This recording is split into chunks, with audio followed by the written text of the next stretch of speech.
Hello everybody, क्या हाल चाल है जी। सब ठीक ठाक, सब अच्छे हैं।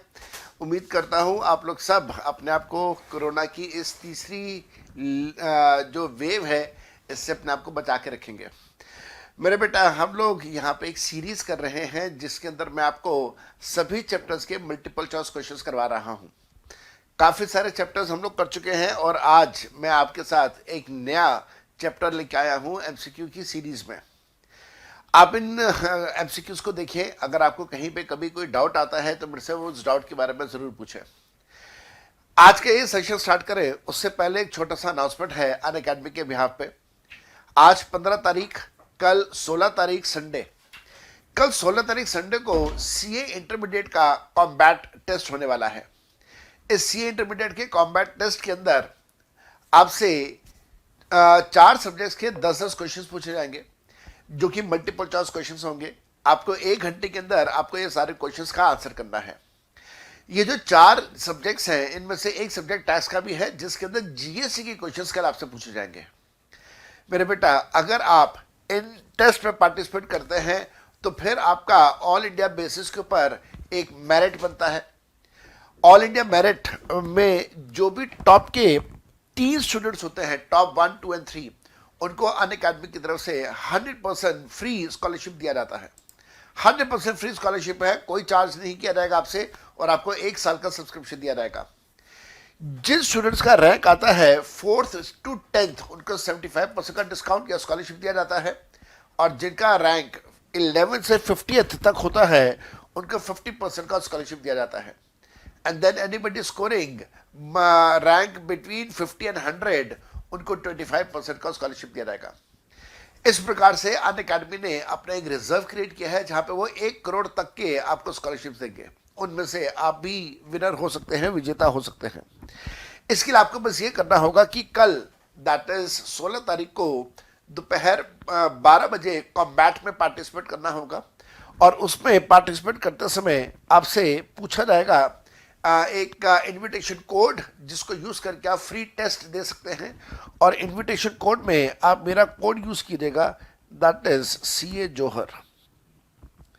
सीए जोहर कोड यूज करके आप आराम से इस कॉम्बैट की सीरीज में पार्टिसिपेट कीजिए और इनाम जीतिए। और अब मेरे को बहुत अच्छा लगेगा जब आप मेरे को ज्वाइन करेंगे लाइव क्लासेस में। तो आइए बेटा, अब इस अनाउंसमेंट के बाद हम लोग आज का ये सेशन स्टार्ट करते हैं। And here is the multiple choice questions for the next chapter for you people. Happy learning to all of you. ये है पार्ट नंबर 2, आपके सामने आ गया है पार्ट नंबर 2। तो पार्ट नंबर 2 से मैंने स्टार्ट करना है। Let us start MCQs part number 2 से। मैं फुल स्क्रीन कर देता हूं, आप आराम से कंफर्टेबली इसको देख सकें और इसको आप अटेम्प्ट कर सकें। Be careful, be very very careful. Question number 1 कहता है municipal taxes to be deducted from GAV should be. जो म्युनिसिपल टैक्सेस हैं जो जीएवी में से लेस होना है, that should be paid by the owner from the amount, और तब आप उसको लेस करेंगे अगर वो प्रीवियस ईयर में 31 मार्च तक ओनर ने पे किया है तो। Question number 2 where an SSC has more than 2 house properties for self occupation the benefit of nil annual value will be available in respect of. याद रखिएगा यहां पे मोर देन 2 हाउसेज लिखा हुआ है। अगर 2 से ज्यादा मकान सेल्फ ऑक्युपाइड हैं तो उसकी मर्जी पे कोई भी 2 मकान ऐसे होंगे जिनका जीएवी 0 माना जाएगा और बाकी तीसरा या चौथा मकान जो भी होगा वो deemed to be let out मान दिया जाएगा। Question number 3 mister J owns a house property which has a fair rent of 1,50,000 रुपए, स्टैंडर्ड रेंट ऑफ 1,20,000 रुपए, एक्चुअल रेंट है 130। Municipal taxes paid for the year during the year for past 7 years is 140। तो basically वो ये कह रहा है कि आपके पास जो म्युनिसिपल वैल्यू है वो तो नहीं है लेकिन फेयर रेंट है 150 का, स्टैंडर्ड रेंट है 120 का। तो जब आप दोनों का लोअर लोगे तो 120 आ जाएगा, that is expected rent. Actual rent वो कह रहा है 130, तो जब आप दोनों का हायर लोगे तो जीएवी आ जाएगा 130 का। फिर वो कहता है म्युनिसिपल टैक्सेस उसने 1,40,000 रुपए के पे किए हैं, पिछले 7 सालों का पैसा है ये, तो हमारे पास 10,000 का नेगेटिव अमाउंट आना चाहिए। So my answer will be 10,000 का नेगेटिव। क्वेश्चन नंबर 3 का B is the answer. Question number 4, municipal taxes shall not include. Municipal tax में क्या इंक्लूड नहीं करेंगे? हाउस टैक्स इंक्लूड करते हैं, स्कैवेंजिंग टैक्स इंक्लूड करते हैं। स्कैवेंजिंग टैक्स इज बेसिकली जो गटर्स और जो नाले साफ करने के लिए चार्ज किया जाता है उसे बोलते हैं स्कैवेंजिंग टैक्स। लेकिन स्टेट गवर्नमेंट टैक्स को हम लोग नहीं मानते हैं, स्टेट गवर्नमेंट को टैक्स को हम लोग नहीं मानते हैं एज अ म्युनिसिपल टैक्स, इसलिए लेस नहीं करेंगे। Question number 5, the house property whose fair rent is 1,20,000 रुपए is self occupied throughout the year ईयर। एक ऐसा हाउस प्रॉपर्टी जिसका फेयर रेंट 120 है, पूरे साल के लिए सेल्फ ऑक्युपाइड है। Throughout the year, municipal taxes paid for the house property are 20,000 रुपए, its NAV will be self occupied है, इस वजह से NAV होगा 0। Question 6, can there be a negative NAV? क्या NAV कभी नेगेटिव हो सकता है? Answer is yes, NAV negative हो सकता है। अभी थोड़ी देर पहले ही करवाया, जब टैक्सेस का पैसा आपके GAV से ज्यादा हो तो वो नेगेटिव हो सकता है। Question number 7, Mr. J gives you the following data, calculate GAV and NAV। आपको डाटा दिया हुआ है, म्युनिसिपल वैल्यू, फेयर रेंट और स्टैंडर्ड रेंट दिया हुआ है। 12 और 14 का हायर इज 14, 14 और 13 का लोअर इज 13। एक्चुअल रेंट दिया हुआ है 15, तो 13 और 15 का हायर इज 15, तो हमारे पास GAV आ जाता है 15,000 के हिसाब से 1,80,000। एग्जामिनर कहता है टैक्सेस पेड है 20,000, 20%, तो 12,000 इंटू 12 इज 144। 144 का 20% कैलकुलेट किया मैंने, 28,800 का म्युनिसिपल टैक्स है, लेस करने के बाद NAV आ जाएगा, कितना आएगा? 180 माइनस 28,800 इज 151,200। 151,200, तो 151,200 जो है वो हमारे पास यहाँ पे NAV आ जाएगा। तो my answer should be A।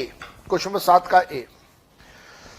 Question number 8, question number 8 कहता है mister J is owner of a big house which is let out at the rent of 20,000 रुपए, municipal value 15,000, fair rent 21,000।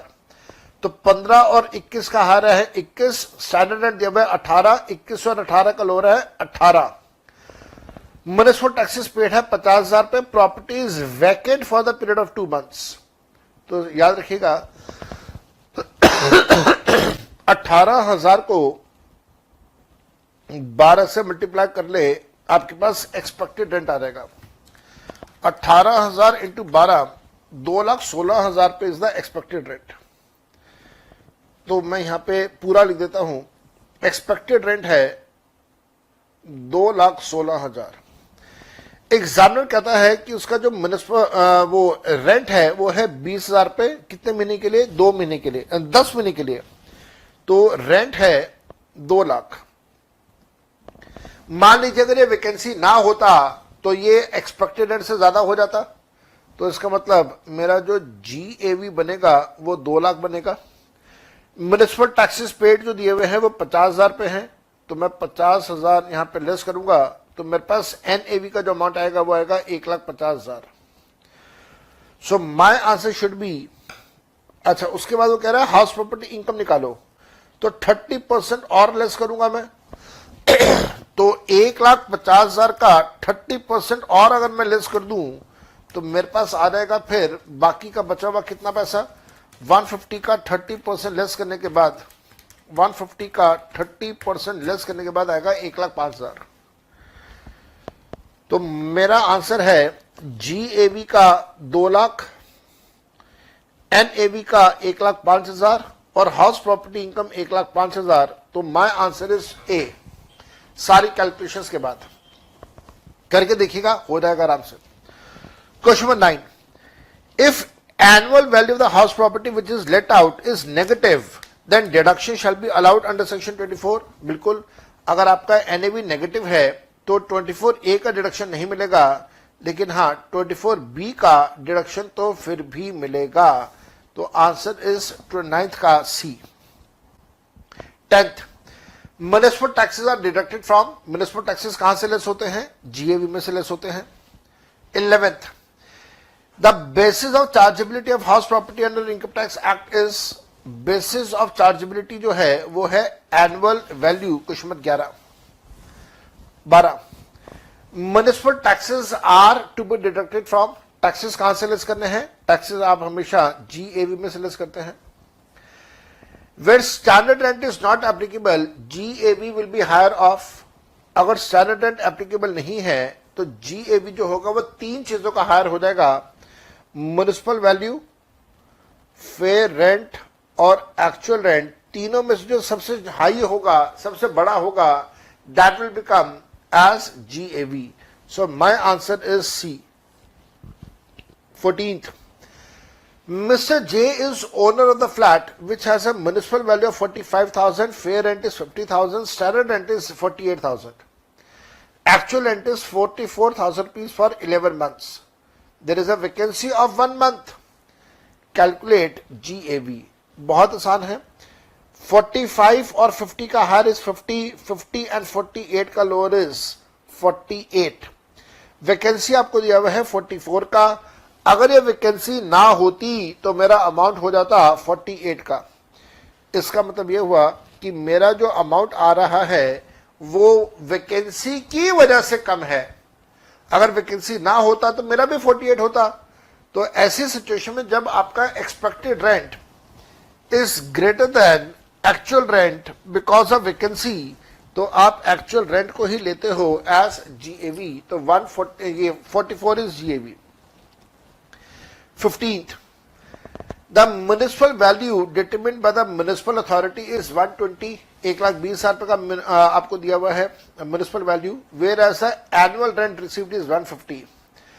Municipal taxes on the house property are 20,000 rupees, out of which 15,000 rupees have been paid during the year. NAV in this case will be, तो भाई 1,50,000 और 1,50,000 में से 15,000 के taxes less कर देंगे तो आंसर शुड बी 135। तो मेरे ख्याल से प्रॉब्लम नहीं होनी चाहिए इसके अंदर। 135 is the answer. 16th, mister J is the owner of the house property covered under rent control act. Municipal value 30, actual rent 25, fair rent 36, standard rent 28। GAV will be, आसानी से हो जाएगा।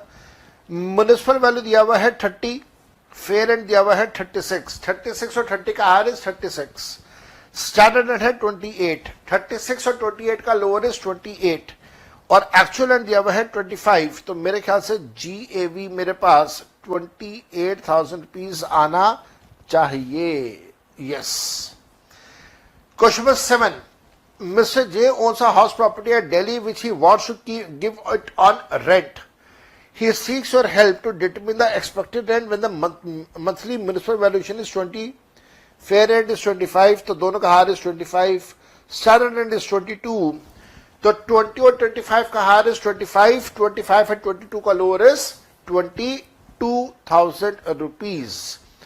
तो मेरे ख्याल से यहाँ पे हमारे पास क्या आना चाहिए, जो एक्सपेक्टेड रेंट है वो एक्सपेक्टेड रेंट 22,000 रुपीज। ठीक है। Question number 18, mister J is owner of a big house which is let out at the rent of 20,000 रुपए per month. Municipal valuation of the house is 15,000 रुपए, fair rent is 21,000 रुपए, standard rent is 18,000 रुपए, taxes paid are 5,000 रुपए. Calculate NAV. आओ जरा start करें. बड़ा मकान है, 20,000 रुपए किराए पे दिया हुआ है, म्युनिसिपल वैल्यू है 15, 15 और 21 का हायर है 21, 21 और 18 का लोअर है 18, 18 और एक्चुअल रेंट है 20, तो 20,000 हो गया. तो 20,000 multiply by 12 is 2,40,000. Municipal taxes paid दिया हुआ है 5,000, तो हमारे पास आ जाएगा 2,35,000. मेरा आंसर है का सी 2,35,000, डी 2,35,000 रुपए. 19th, Mr. J is owner of a big house which is let out at the rent of 20,000 per month. Municipal valuation is 15,000, fair rent is 21,000, standard rent is 18,000. Municipal taxes paid are 5,000. Calculate NAV assuming that it was vacant for the period of 2 months. 2 महीने के लिए vacancy है, तो calculation करते हैं 15 और 21 का हर 21 और 18 का लोअर इज 18, तो एक्सपेक्टेड रेंट कैलकुलेट कर लेते हैं पहले। 18,000 मल्टीप्लाई बाय 12 इज 2,16,000।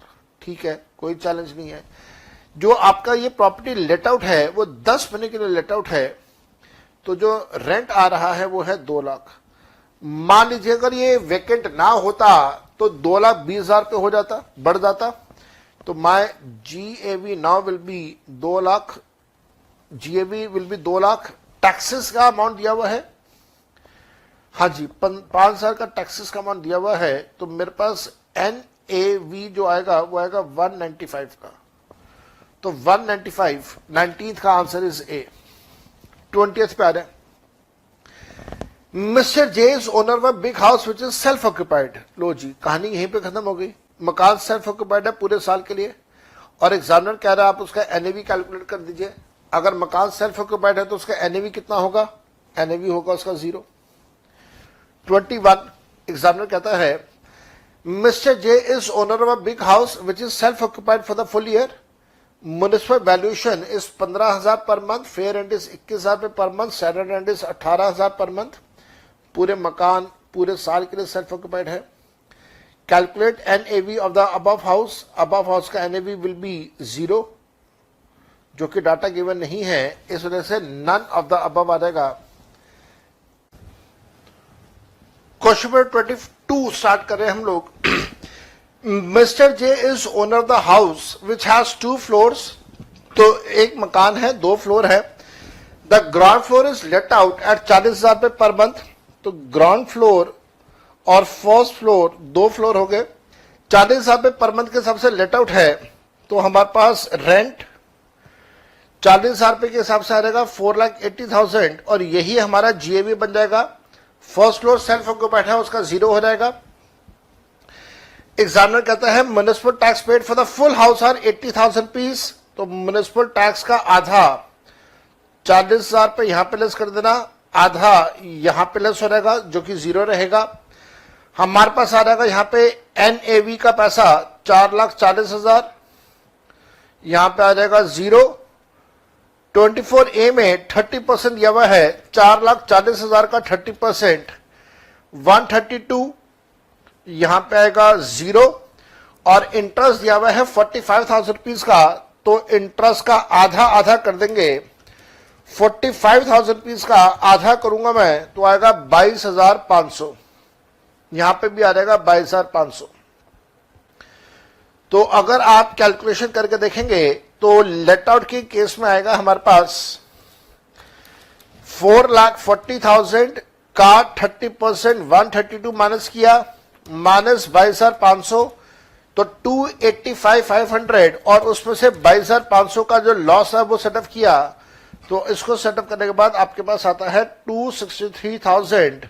तो my answer for 22 will be A, 2,63,000 rupees. तो ऐसे करके आपने पार्ट 2 का MCQ सारे कंप्लीट कर लिए। चलो आगे बढ़ चलो, पार्ट 3 पे आ जाओ। जल्दी जल्दी से पार्ट 3 भी करेंगे हम लोग। ये पार्ट नंबर 3 जो है ये आपको दिया हुआ है ऑन पेज नंबर, ये है पेज नंबर 304। आ जाओ जल्दी से, पेज नंबर 304 पे आ जाओ। किताबें खोल लीजिए, किताबों में पेज नंबर 304 पे आ रही है, एंड पार्ट नंबर 3 का MCQs हम लोग स्टार्ट कर रहे हैं। अगेन मैं स्क्रीन से हट गया ताकि आप आराम से इनको देख सके। Question number 1, the deduction under section 24A is, जो 24A है वो आपका डिडक्शन हमेशा होता है which is 30% of NAV, always 30% of NAV, always 30% of NAV। Next, interest on borrowed capital which is accrued up to the end of the year prior to the year of completion of construction। तो basically वो यहाँ पे pre construction period के बारे में बात कर रहे हैं। प्री कंस्ट्रक्शन पीरियड इंटरेस्ट के बारे में बात कर रहा है। प्री कंस्ट्रक्शन पीरियड इंटरेस्ट को आप हमेशा 5 सालों में इक्वल बेसिस पे, 5 सालों में इक्वल बेसिस पे आप उसे अमोर्टाइज कर देते हैं। Question number 3, The ceiling limit of deduction under section 24B in respect of interest on loan taken for the year for the self-occupied property will be. मेरे बच्चे याद रखिएगा, रिपेयर्स की बात हो रही है, सेल्फ ऑक्यूपाइड प्रॉपर्टी की बात हो रही है. रिपेयर्स के केस में तो आप हमेशा 30,000 की लिमिट अप्लाई करते हैं. Question number 4, deduction under section 24A of statutory deduction under the head house property is. 24A में हमेशा 30% ऑफ एनएवी होगा. 24B में 24A में 30%. Question number 5, deduction of interest on capital borrowed is cover under. Interest का deduction 24B में मिलता है. Point number C का आंसर, क्वेश्चन नंबर 5 का आंसर है C. Question 6, the maximum amount of deduction of interest on borrowed capital in aggregate of two houses which are self-occupied shall be. मैंने आपको आज की क्लास में करवाया था, 2 या 2 से ज्यादा मकान अगर आपके सेल्फ ऑक्यूपाइड हैं तो deemed to be let out का केस आएगा, और साथ साथ में 2 मकानों का एग्रीगेट 2 लाख से ज्यादा का डिडक्शन आपको नहीं मिल सकता. क्वेश्चन नंबर 7, क्या कहता है, ध्यान से देखेंगे. क्वेश्चन नंबर 7 में वो कहता है, any person who has taken loan before April 1999 for purchase और कंस्ट्रक्शन. बात यहीं पे खत्म हो गई. बिफोर अप्रैल 99 लिमिट आएगी 30,000 रुपीज की. Question number 8, any person who has taken loan before April 1999 for repairs and renovations and reconstruction, again 30,000 की लिमिट. अप्रैल 99 से पहले तो हमेशा 30,000 है. 9th, Mr. J had borrowed an amount of 5 lakh रुपए at 12% per annum on 1st of April 2016 for the construction of the house which got completed on 2nd April 2020. The amount of loan is still unpaid. What is the deduction for the amount of interest in case the property is let out? अगर property let out है तो आपकी कोई limit apply नहीं होगी. There will be no limit applicable. 2 lakh या 30,000 रुपए वाली लिमिट नहीं लगेगी. लेकिन हाँ, अब आप कैलकुलेशन करेंगे. पहले आप प्री कंस्ट्रक्शन पीरियड कैलकुलेट कर लें. अप्रैल 16 से लेके 31 मार्च 2020 आएगा. 31 मार्च 2020 हमारे पास ये हो गए कितने साल, 4 साल. 4 साल का मतलब हो गया 48 महीने. 5 लाख का 12% 48 महीने को 5 से अमोर्टाइज कर दीजिए तो कितना रहेगा. 5 लाख का 12% divided by 12 into 48, 2,40,000 divided by 5 करूंगा तो 48,000 रुपया रहेगा. लोन का पैसा अभी तक वापस नहीं हुआ, इस वजह से 5 लाख के ऊपर 12% के हिसाब से 60,000 रुपये इस साल का आ रहेगा. जब आप इन दोनों को ऐड कर दोगे 48 जमा 60 तो टोटल आ जाएगा 1,08,000 रुपये. तो आंसर इज 1,08,000 रुपये. Question number 10, mister J borrowed 5 lakh रुपए at 12% per annum on 1st of April 16 for the construction of the house which got completed on 2nd April 2020. अगर आप ध्यान दें तो 9th और 10th बिल्कुल सेम चल रहा है. फर्क है 9th में प्रॉपर्टी लेट आउट था और 10th में प्रॉपर्टी सेल्फ ऑक्यूपाइड है. बस ये फर्क है, बाकी कोई फर्क नहीं रखा मैंने. और इसी वजह से यहां पे भी जो डिडक्शन आएगा वो 1,08,000 रुपए का आएगा. इंटरेस्ट की कैलकुलेशन मैंने करके दिखा दिया आपको. 11th, interest on borrowed capital from outside India is deductible while calculating income from house property if the conditions given under section number 25, अगर कंडीशन 25 की सेटिस्फाई हो जाती है तब आप उसको लेस करेंगे. और वो कंडीशन थी टीडीएस वाली. Question number 12, mister J took a loan from a bank for 10 lakh rupees on 1 November 2017 at 8% per annum for the construction of the house which is self occupied. The construction of the house got completed on 15 March 2021. Compute the interest which is allowed under section 24B for the assessment year 21-22. मेरे बेटा यहाँ पे pre construction period आपको calculate करना होगा। ध्यान से कीजिएगा, कंस्ट्रक्शन कंप्लीट हो रही है मार्च 21 में, कंस्ट्रक्शन कंप्लीट हो रही है मार्च 21 में, तो आपने यहाँ पे जब कैलकुलेशंस करनी है तो आपकी कैलकुलेशन होगी 1 नवंबर 17 से लेके 31 मार्च 2020 की। तो ये कितने महीने हो जाएंगे, काउंट करके कीजिए। नवंबर, दिसंबर, जनवरी, फरवरी, मार्च, 5 महीने, और 24, 5 + 24 इज इक्वल टू 29 मंथ्स। तो आप 29 मंथ्स की कैलकुलेशन करेंगे।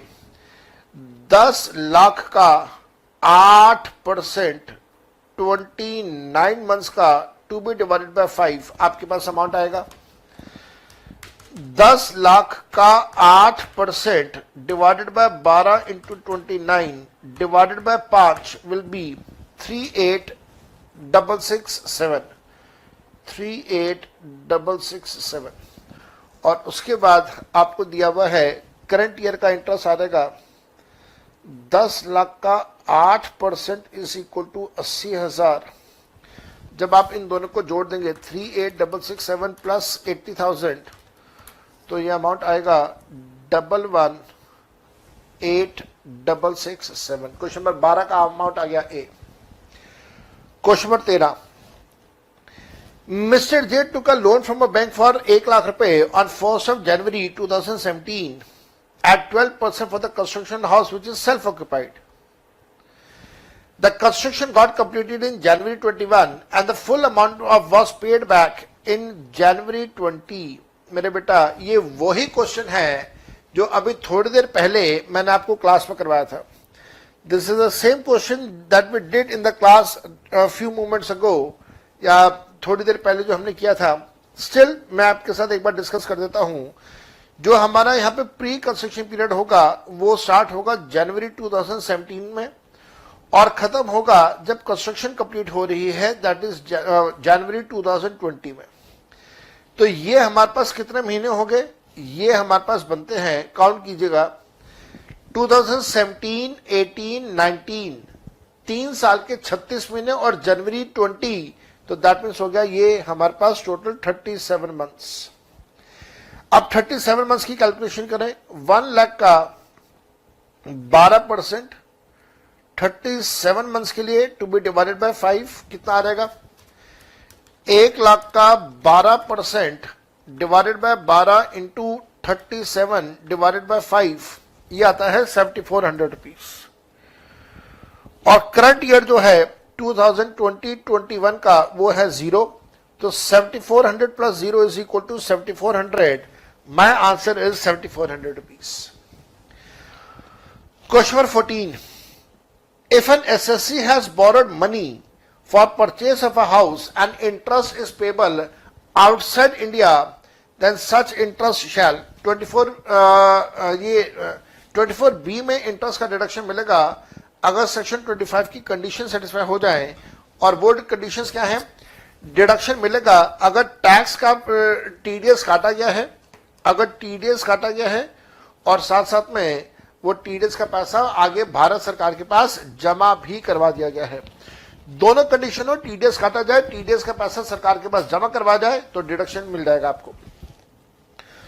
क्वेश्चन नंबर 15, एग्जामिनर कहता है mister J is owner of self occupied house, तो जीएबी 0 हो गया, इस बात का आपको ध्यान रखना है।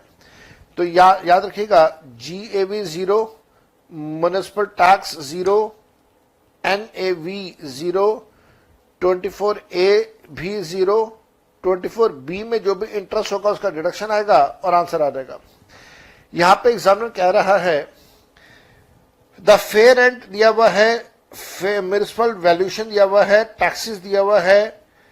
The house was constructed in December 12 with a loan of 12 lakh रुपए from SBI taken in the month of November 11।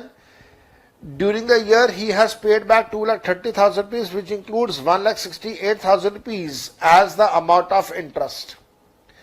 तो 168 का इंटरेस्ट है, तो इसका मतलब मैं जब यहां पे 168 लेस करूंगा तो मेरे house property income will be 168 का नेगेटिव। और यही बात एग्जामिनर ने पूछा है, तो my answer is loss of 168।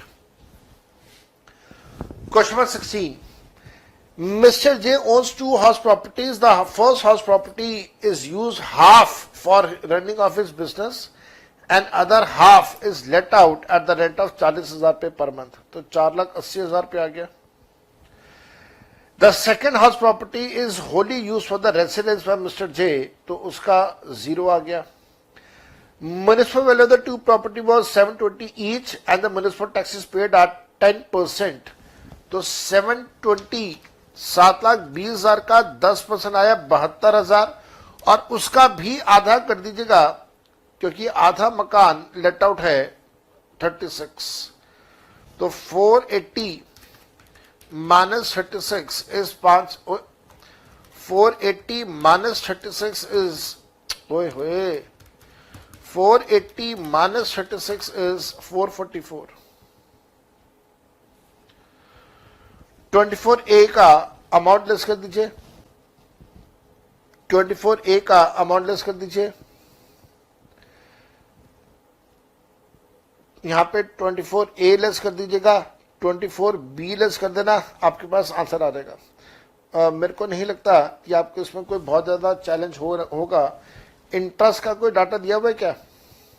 मैं पढ़ रहा हूं, मेरे ख्याल से इंटरेस्ट का कोई डाटा तो नहीं है। इंटरेस्ट का कोई डाटा तो यहाँ पे शायद गिवन नहीं है।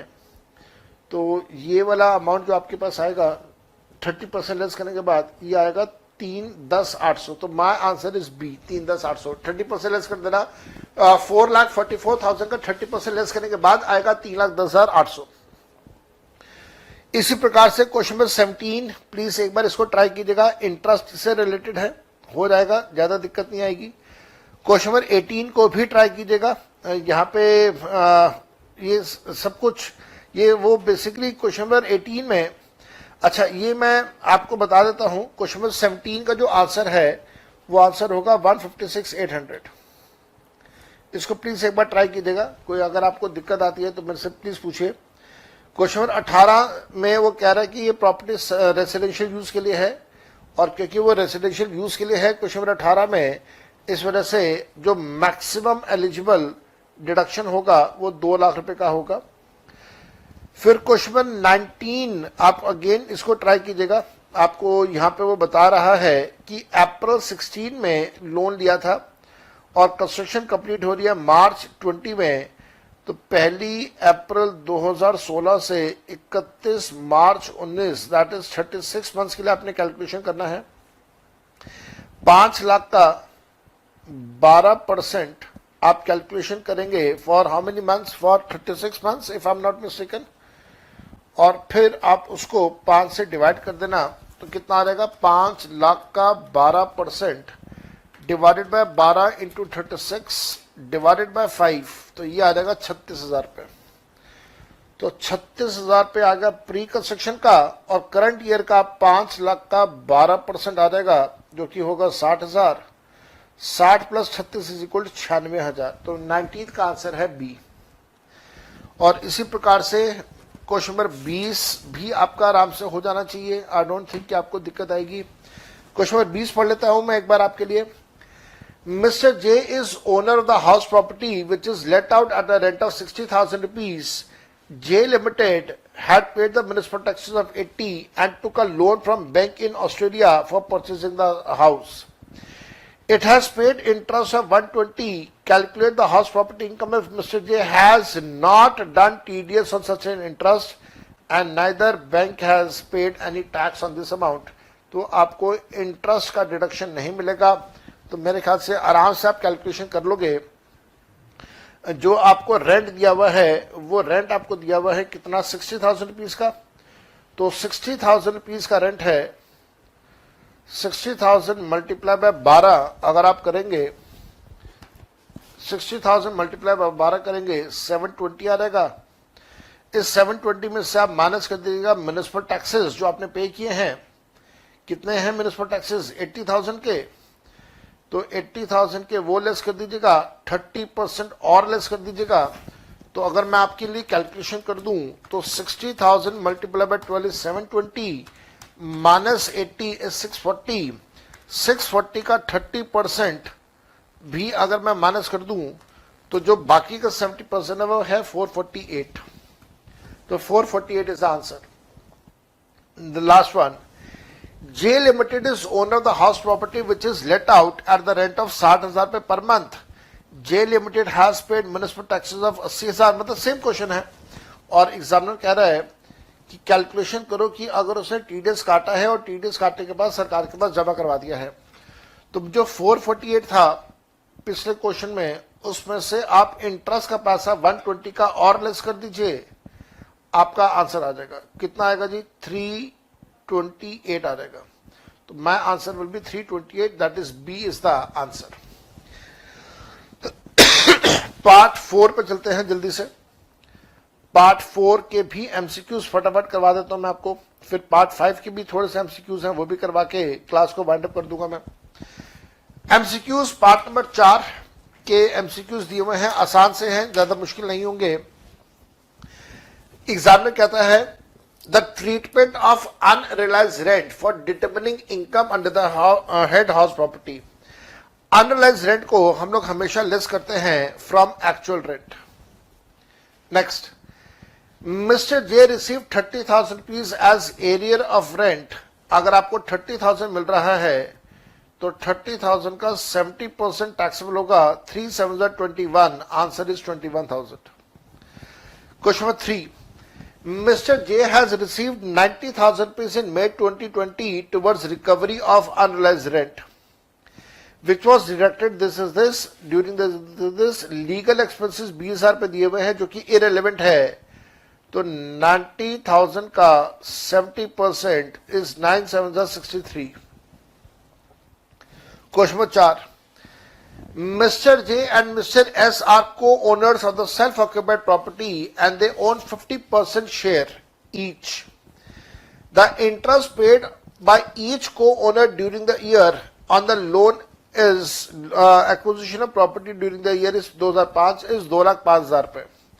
तो अगर आप each 2,05,000 कर रहे हैं तो deduction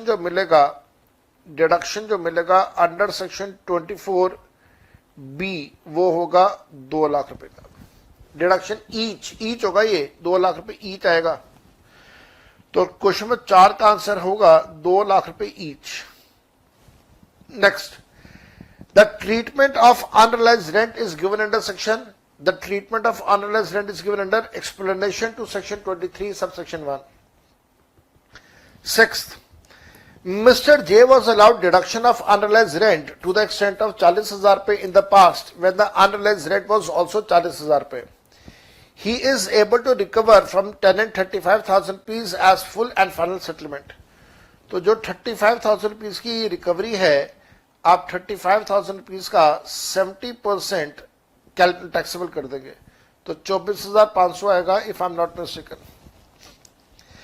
Unrealized rent subsequently recovered, then its tax treatment is given under section 25A. Recovery of unrealized rent is 25A. Eighth, unrealized rent is allowed as a deduction from। unrealized rent का deduction आपको हमेशा actual rent की calculation में मिलता है। Question number 9, the deduction of unrealized rent is given if certain conditions are satisfied and these conditions are given under rule number 4। Conditions rule number 4 में है। In case the property is owned by the co-owner and it is let out, income from such property shall be. याद रखिएगा को-ओनर्स के लिए section number 26 लगेगा और को-ओनरशिप के case में आप ये मानेंगे कि एक सिंगल व्यक्ति ओनर है और उसकी कैलकुलेशन करने के बाद आप टोटल को बाइफरकेट कर देंगे, डिस्ट्रीब्यूट कर देंगे between the co-owners. Question number 11, in case the property is owned by co-owners and it is let out, then income from such property shall be computed। कैसे कंप्यूट करेंगे? आप ये मानते हुए कि एक सिंगल ओनर है, कैलकुलेट कर लीजिएगा और उसके बाद फिर आप उसे डिस्ट्रीब्यूट कर दीजिएगा। नेक्स्ट,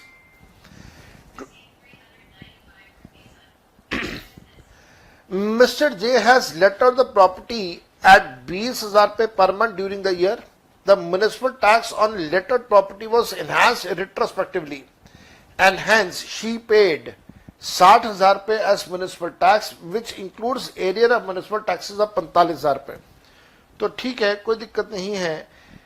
20,000 इंटू 12 इज 2,40,000 और म्युनिसिपल टैक्सेस का 60,000 रुपए इसने पे कर दिया, तो आपका NAV का अमाउंट आ जाएगा, if I am not mistaken, 240 minus 60 is 180 आ जाएगा।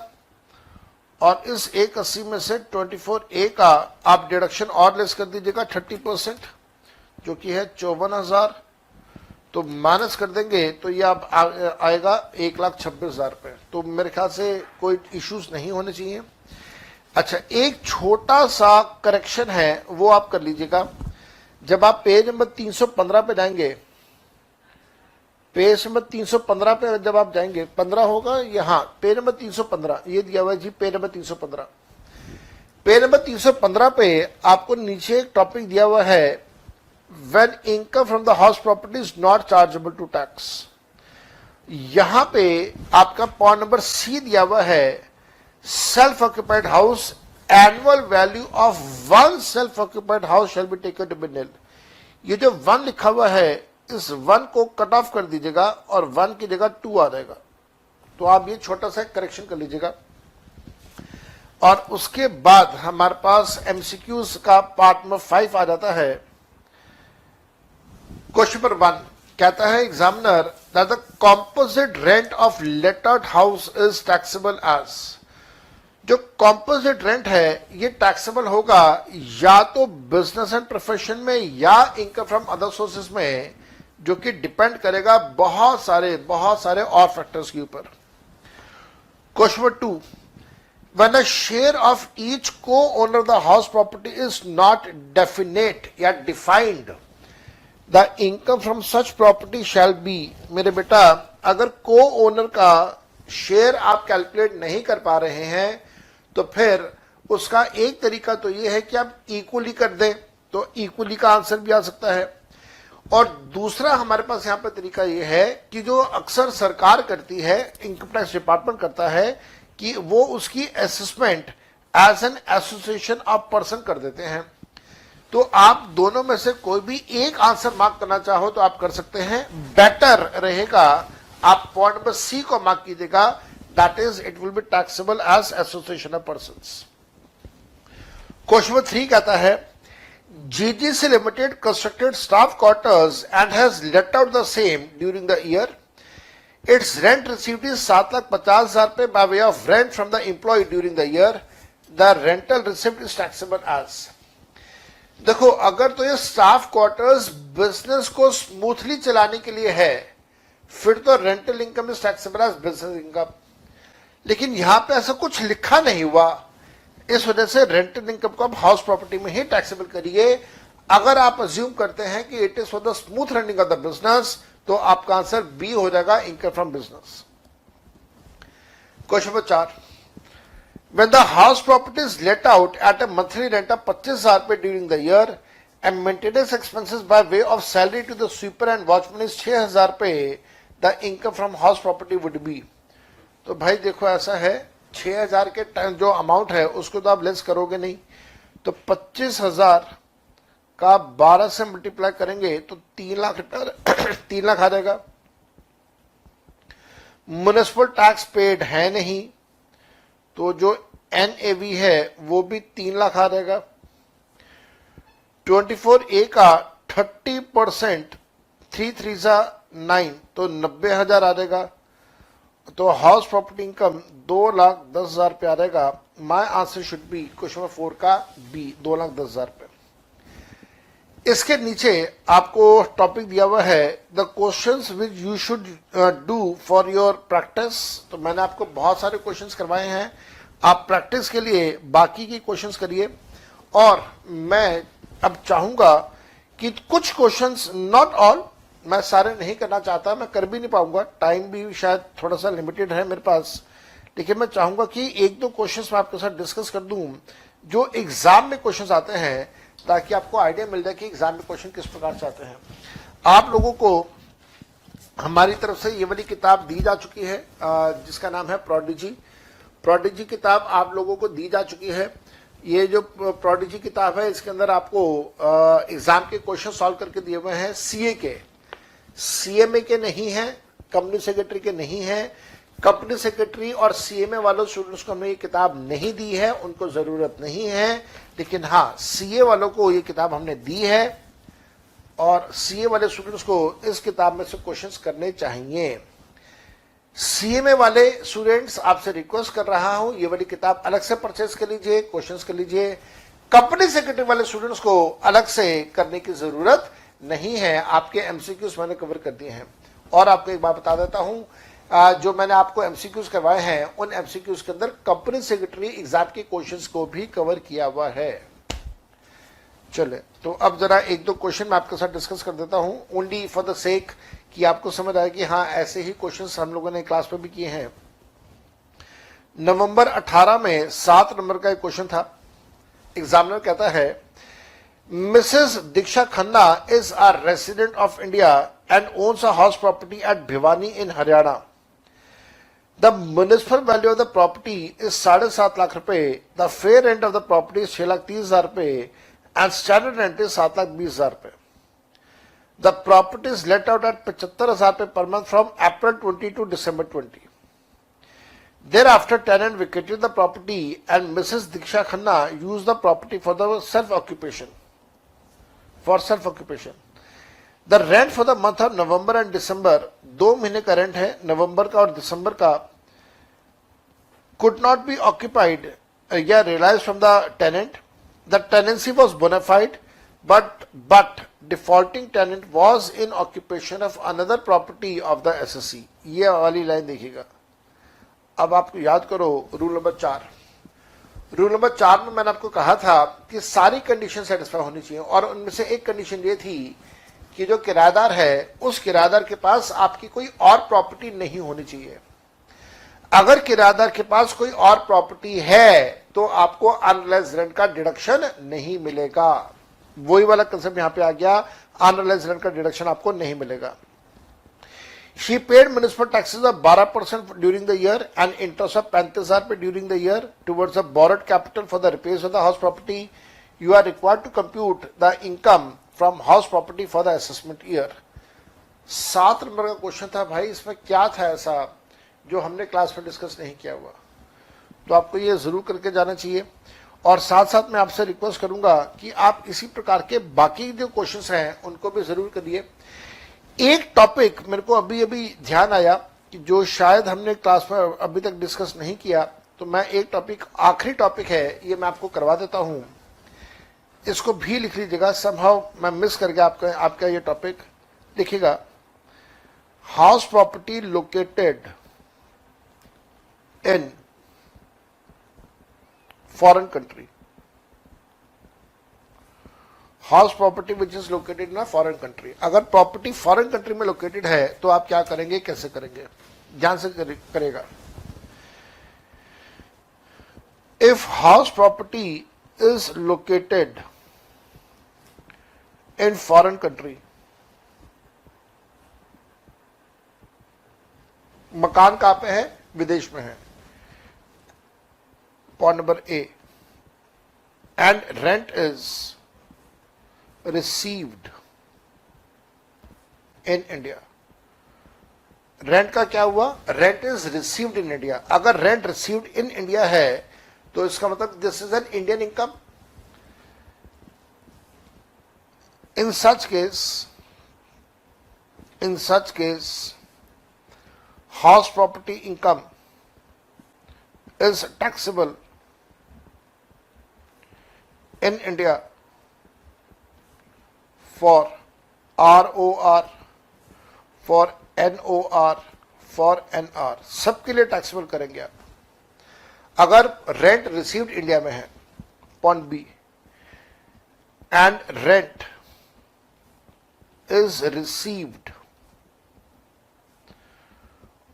आउटसाइड इंडिया, प्रॉपर्टी इंडिया से बाहर, रेंट रिसीव हुआ इंडिया से बाहर, प्रॉपर्टी इंडिया से बाहर, रेंट रिसीव हुआ इंडिया से बाहर, तो क्या होगा,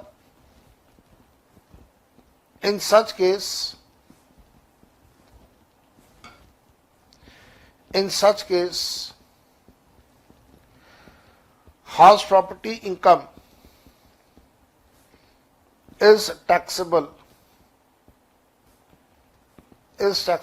in India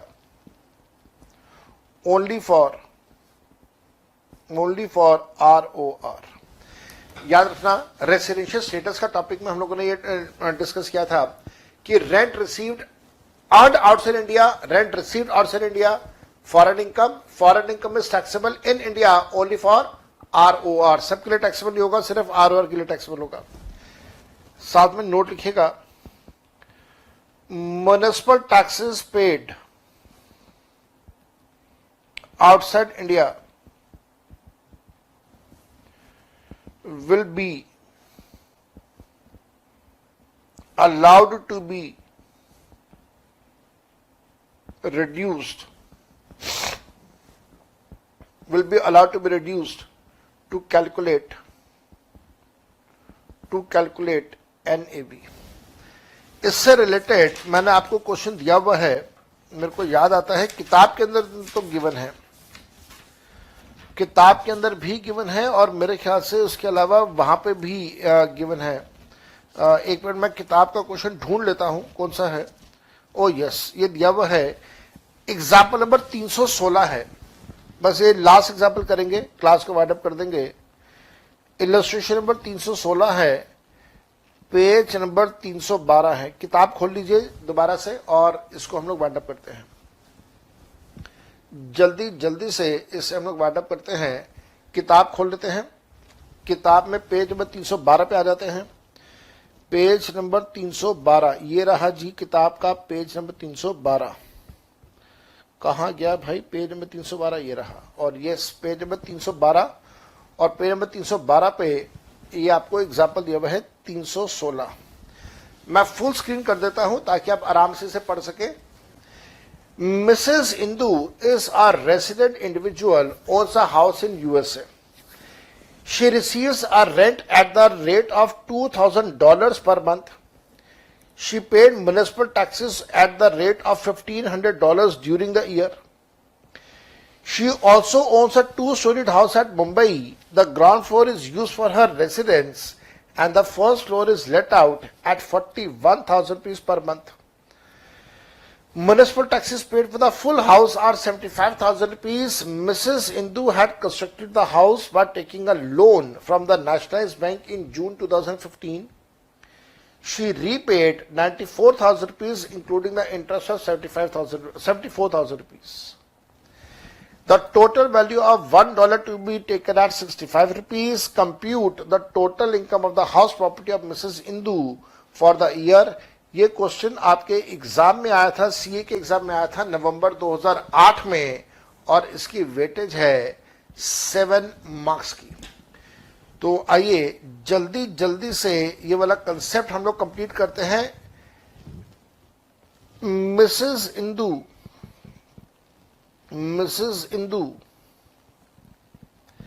is resident of India,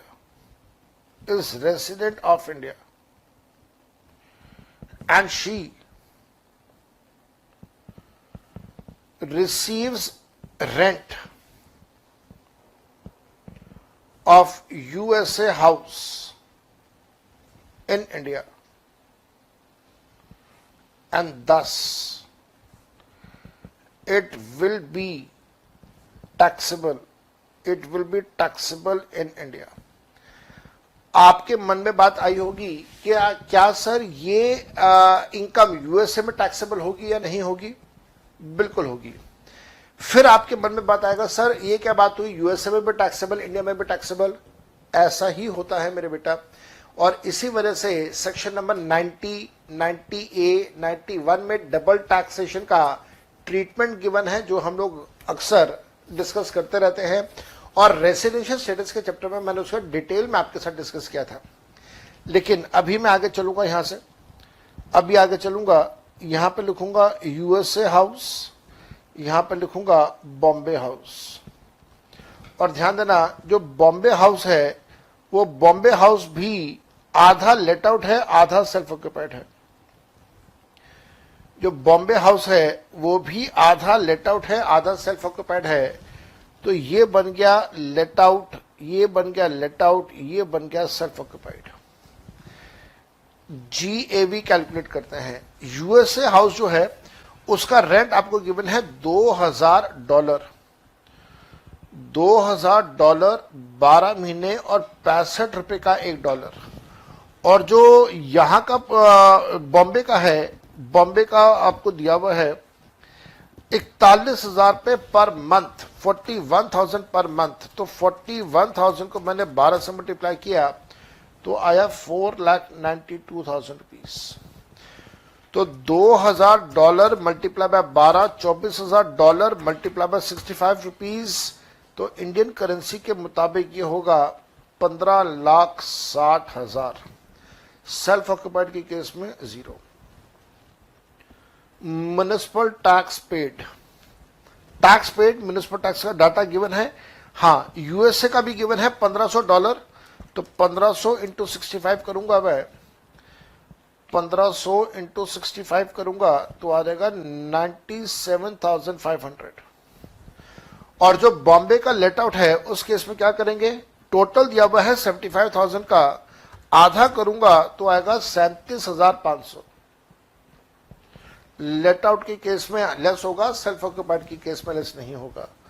यहां पे NAV की कैलकुलेशन कीजिए। 15,60,000 माइनस 97,500, 14,62,500। 4,92,000 में से 37,500 लेस करेंगे तो 4,54,500 और सेल्फ ऑक्यूपाइड के केस में 0। सेक्शन 24 सब सेक्शन ए में 30% का डिडक्शन है तो हर केस में मिलेगा। यहां पे आ जाएगा 136350, यहां पे आ जाएगा 0। 14,62,500 का 0.3 से मल्टीप्लाई करके मैंने निकाला 438750। और 24B में इंटरेस्ट, क्या इंटरेस्ट का कोई डाटा गिवन है? यूएसए वाले मकान का इंटरेस्ट तो नहीं है, लेकिन बॉम्बे वाले मकान का इंटरेस्ट गिवन है 74,000। तो 74,000 का आधा कर देंगे तो आ जाएगा 37,000। यहां पे भी आ जाएगा 37,000। जब आप इनको लेस कर देंगे तो यहां पे 37,000 का लॉस आ रहा है। 454500 माइनस 136350